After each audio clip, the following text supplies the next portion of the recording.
Acho que o aterro da Via Expressa Sul, aqui em Florianópolis, foi um erro grande na sua concepção e está sendo um erro grande no processo da sua ocupação. Sabe?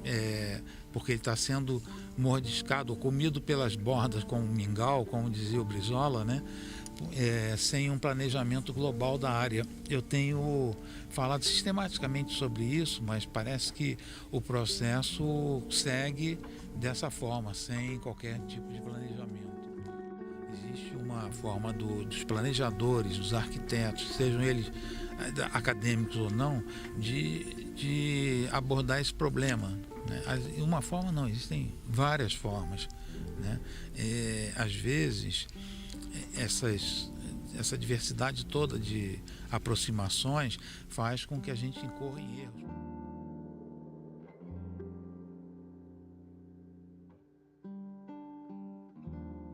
A cidade não é para atender ao interesse único, é para atender diversos interesses que se superpõem, que estão envolvidos numa determinada situação.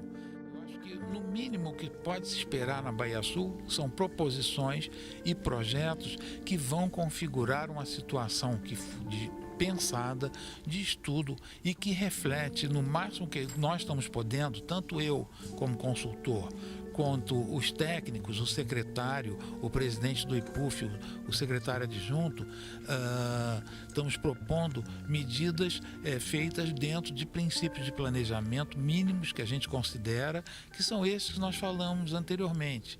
Sabe? De ouvir os segmentos da sociedade, de ver quem são as entidades, instituições que estão envolvidas e de tentar coordenar no sentido de atender aos interesses comuns a esses grupos de interessados. Ele é o exemplo de como não se ocupa uma área.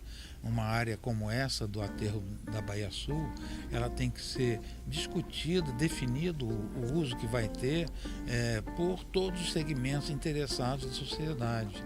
Não é uma decisão de uma pessoa, de um grupo que gosta de um determinado tipo de equipamento e que implanta esse equipamento mesmo que ele não vá ter demanda no futuro.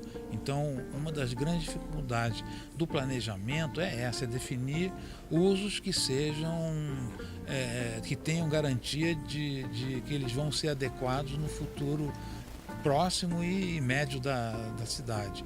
Com o tempo, é óbvio que muita coisa pode mudar ao longo do tempo da vida da cidade. Mas essas áreas podem ir sendo adaptadas. Mas tem que partir de um planejamento inicial de discussão ampla. Essa proposta de uma quarta ponte significa trazer mais movimento de automóveis para a cidade, mais espaço ocupado com o sistema viário, né, e numa perseguição patética que reflete um modelo que era adotado no meados do século passado. Em meados do século passado, quando você ampliava o sistema viário, porque o número de automóveis está aumentando. Esse número continua aumentando hoje, cada vez mais mais pessoas têm acesso a um veículo particular e essa demanda é uma demanda suicida, a meu ver, porque vão fazer isso até quando? Até quando nós vamos ficar ampliando o sistema viário e colocando mais automóveis na cidade? Até a hora que trancar tudo.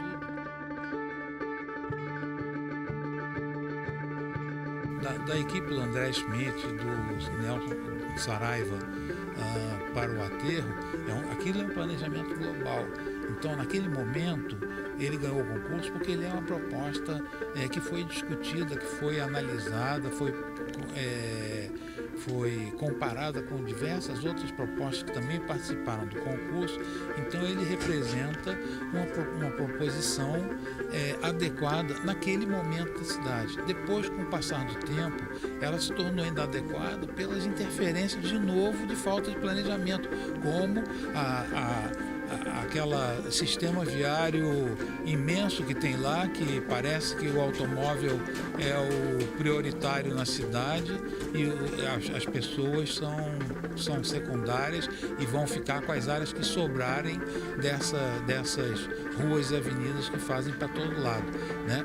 Então, isso acabou comprometendo, ou com o terminal de ônibus também, que aí compromete a ponto de, hoje em dia, não se poder mais pensar em implantar aquela solução, sabe? Ou a anterior do Burle Marx, e que eu sou coautor e que a gente havia feito em 78 e que foi implantada parcialmente, né? Havia uma proposta de parcialmente trazer de volta o mar para a cidade. Não era trazer de volta o mar, era fazer uma referência à posição que a cidade tinha anteriormente com relação ao mar. Então ele chamava uma parte do mar, propondo a remoção de uma grande parte do aterro, né? Isso é uma questão tecnicamente possível, economicamente discutível, né? O Patrimônio da União, aliás, está preocupado com o uso daquela área, mas ela está de tal forma comprometida, que só para você fazer uma ideia, que nós temos que, ao propor qualquer solução ali, garantir o acesso de carros alegóricos no carnaval com 7 metros de altura para ser usado durante um dia na hora do desfile. Então, é um contrassenso para mim. Qual é a cidade que pode se dar ao luxo de ter um espaço daqueles comprometido com um detalhe desse? Eu não estou falando contra o carnaval nem contra os carros alegóricos. Aliás, eu gosto muito de carro alegórico, né? Eu estou falando contra a inadequação do sambódromo se localizar naquele espaço.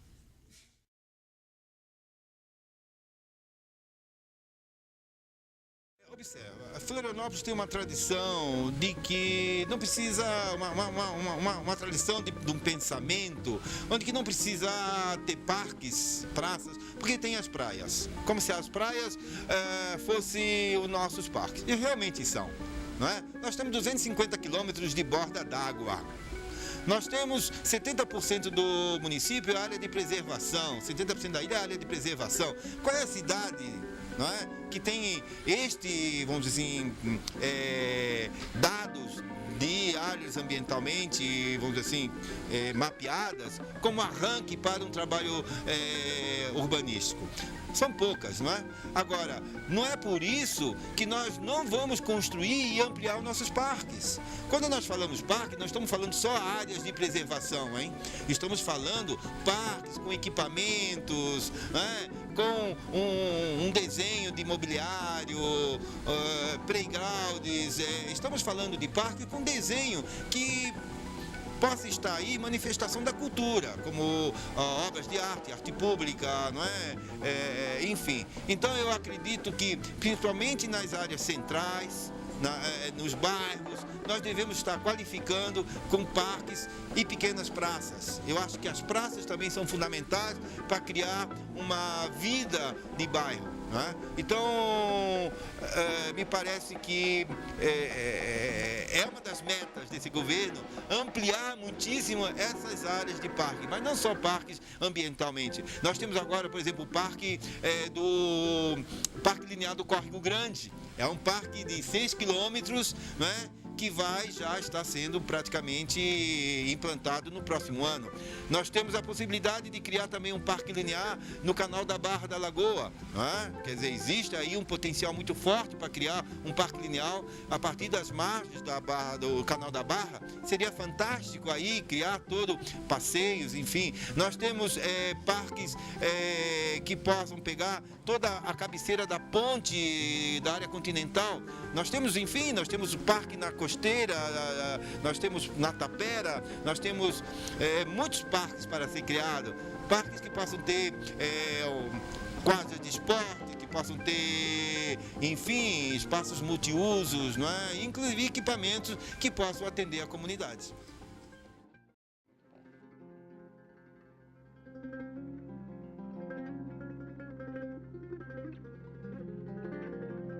quando foi feito o aterro, a cidade perdeu esse contato com o mar, né? E no projeto, que era um projeto extremamente rodoviarista, né? Ficou muito difícil um tratamento paisagístico que conseguia se fazer essa conexão, né? Da cidade. Esse foi o grande crime cometido, na verdade, contra a cidade de Florianópolis. Ao perder o seu cais, ao perder sua borda d'água, Florianópolis perdeu seu caráter. Isso é muito difícil de recuperar. Então, o projeto do paisagista Roberto Burle Marx, feito no meados dos anos 70 e inaugurado em 78, ele de alguma maneira tentou amenizar esse conflito, colocando no lugar um grande parque, a modelo do Parque Aterro do Flamengo. Mas esse projeto também teve a sua morte anunciada, porque ele não teve um programa muito bem definido, ele não teve uma gestão realmente adequada. Diante desses aparelhos todos que foram instalados de uma maneira completamente provisória, entre aspas, mas que acabam tendo um caráter definitivo. Eu acho que nós já avançamos bastante, eu acho que está ali, já saiu um pouco dessa arquitetura provisória. Nós temos que cuidar para que não se instalem mais essas arquiteturas provisórias no centro da cidade. Não podemos mais admitir a arquitetura de lonas, não é? Ou arquitetura feita para ser de 2 anos, 3 anos e acaba 30 anos, 40 anos, não é? Então, nós apostamos sim num desenho de qualidade e todos esses equipamentos que estão aí, eles terão que ser revistos, né? A cidade perdeu seus principais espaços, vamos dizer, de ajardinamento, a cidade, enfim, não ganhou absolutamente nada, alguns decks, vamos dizer assim, a borda d'água, mas intervenções muito além do que realmente esse tratamento de borda d'água merece, né? A proposta mais adequada, sob o ponto de vista da viabilidade, é construir uma passarela bastante generosa, com uma acessibilidade, com uma inclinação de 6%, 7%, para que todos possam realmente ascender. Então, pensamos uma passarela aí com uma largura de 15 a 20 metros, que vai realmente fazer essa conexão. Então, no lugar de 3 passarelas, nós teremos somente uma. E esta passarela é uma passarela que ela será uma passarela jardim, né? Ela terá também a função de conexão com todos esses espaços que estamos recriando aí na orla. Nós não estamos fazendo uma intervenção sobre uma obra de autor. Nós estamos trabalhando em cima de uma requalificação onde o próprio autor, né, que assina a obra, está assinando essa intervenção. Então isso é muito importante, porque isso, além, claro, do aspecto, vamos dizer assim, ético, não é? De nós não estarmos fazendo uma intervenção numa obra da importância que é essa obra do Burle Marx e também assinada pelo Zé Tabacô, mas nós estamos contando com a presença ainda, né, desse paisagista. Isso é muito importante para a cidade e para o desenho desse espaço que estamos falando. Então, longe de estar recuperando as pedrinhas do Petit Pavé, não é? Ou longe de estar dando um desenho só de como se fosse um patrimônio histórico, nós estamos requalificando. O que quer dizer isso? Significa repensar esse espaço para os dias de hoje, mantendo o espírito de alguma forma do desenho original. Infelizmente, algumas pessoas aqui nessa cidade querem viver na cidade como se estivesse vivendo ainda numa vila, não é? E são intolerantes, não querem barulho, não querem isso e aquilo. Então eu acredito que a vida da cidade depende muito dessas mobilizações, não é? As passeatas todas que são feitas, os movimentos sociais ocupando a cidade. Então todo esse movimento que está havendo nesse momento no país todo, claro, separando o que realmente ultrapassa os limites da cidadania, da convivência, né, das diferenças, não é? Mas elas são super importantes e elas vão sim ajudar e a contribuir no desenho de cidade. Porque não podemos mais entender a paciência histórica que esse povo tem em relação aos péssimos serviços prestados em relação à mobilidade, os péssimos serviços prestados em relação à acessibilidade, né, as calçadas, os pisos. Então, tudo isso vai fazer parte de um desenho que vem fundamentalmente do desenho social. Então nós dizemos assim, existe um desenho que é um desenho físico, que sai da lapiseira, que sai do computador, mas esse desenho é fundamentalmente um desenho social. E essa mobilização, ela está fazendo um desenho social, que nós podemos chamar dessas territorialidades que vão se construindo na cidade e no espaço público. Não é? Então está aí o Parque das Três Pontas sendo desenhado, né? O Parque da Luz foi desenhado dessa forma, a preservação da Lagoa do Peri foi desenhado dessa forma. Eu me lembro muito bem, nos começos dos anos 80, quando os alunos, os estudantes iam acampar na frente lá da Lagoa do Peri para não permitir barcas a motor, né? E eram chamados dos contra, né? A preservação do Parque da Galheta. Então, o que seria desses espaços hoje se não tivesse havido aquela mobilização? Eles não existiam. E será que nós conseguimos enxergar Florianópolis sem o Parque do Peri, sem a Lagoa do Peri? Ora, as pessoas não dizem que isso foi fruto de uma luta, né? De uma equipe que surge do IPUF, mas que teve todo um grupo por trás exigindo que cumprisse a lei. Não é? E assim nem por diante. Então, a mobilização, né, social, a mobilização muito mais do que ser contra o desenvolvimento, contra o progresso, ou ser os contra, como muitos, né, tentam nomear, ao contrário, são os a favor. Os a favor de um outro modelo de desenvolvimento, os a favor de um outro modelo de desenho de cidade, os a favor de uma qualidade de vida. Não é? Por quê? Porque entende que a ilha não é um território infinito, é um território finito e que não se pode mais errar, não se pode mais especular a qualquer custo, a qualquer preço, porque ela não é um território que cabe qualquer coisa.